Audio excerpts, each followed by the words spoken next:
My students, welcome. This is the most crucial part and the very, very critical part.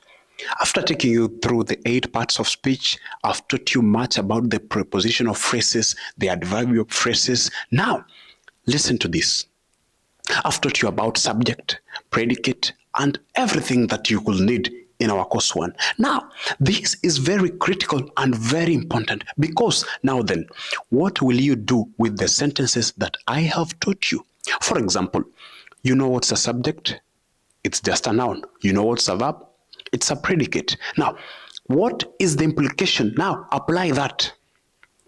This is what I'm about to teach you.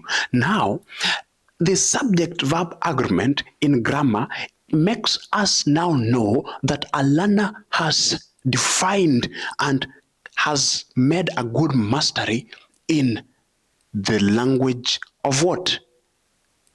The parts of speech. Are we together? Now, come with me. For a singular subject, now we have the singular subject, now the singular nouns. What do we do? Those are, for example, we have he, she, it, or the subject is single.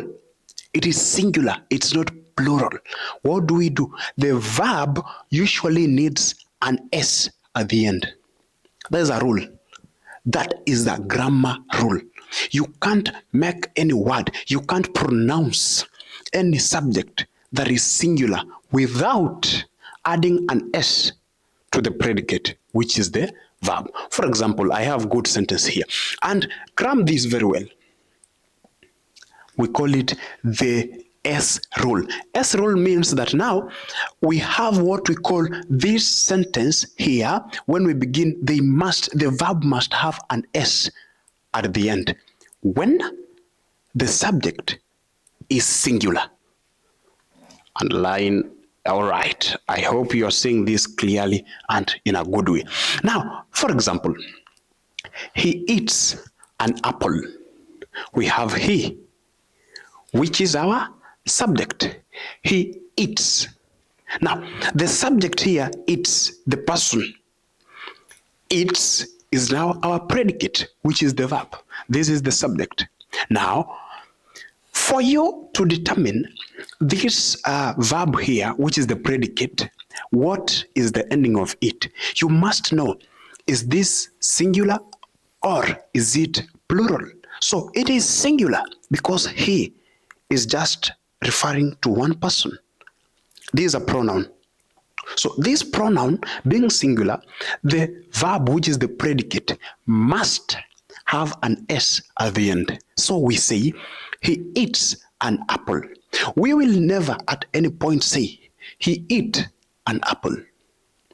In grammar, we don't go with what we call, how does it sound?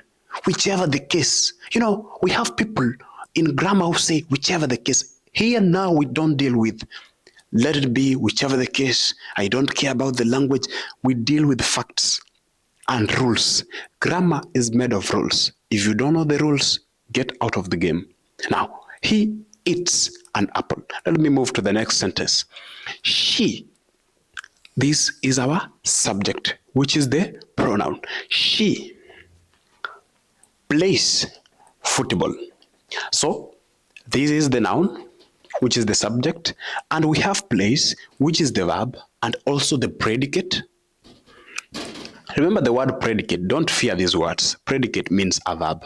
So our predicate here, which is play, must add an S at the end so that it can make sense. So she plays football. Don't say she play football. That is incorrect. You should say she plays football. I don't know if you're getting me clearly. Now, I have another important sentence here. A lion. Yes, away from now the pronouns. Now let me get to nouns. A lion, which is a subject. A lion does what? Roars. This predicate here, which is the verb, must have S at the end. That is non-negotiable. That is something that must happen in grammar. So, a lion roars.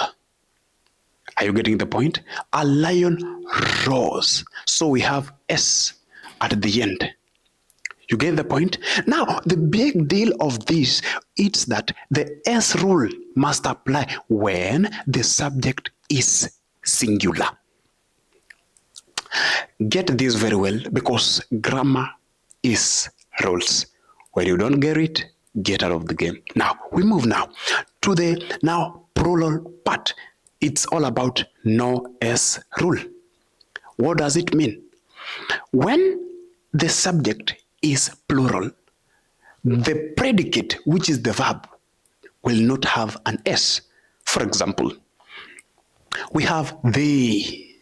They is a pronoun. Mark well. If you don't know the pronouns, get to my first course, check on the playlist and learn about pronouns. Now, they being our pronoun here, they is in plural. So, they eat apples. So, you can't say they eats apples. So, you'll say they eat apples. So, it will not have an S. Another thing that is very key and very critical, there's another sentence here. We play football. We is in plural. Play is now our predicate, which is the verb. So we will not say we plays, we will say we play football. So get the point well. That now, for us to determine whether the predicate will be having an S at the end or not, we must know if our subject truly is singular or plural. I really want to hope and wish that you have learned great in this, our lesson 12.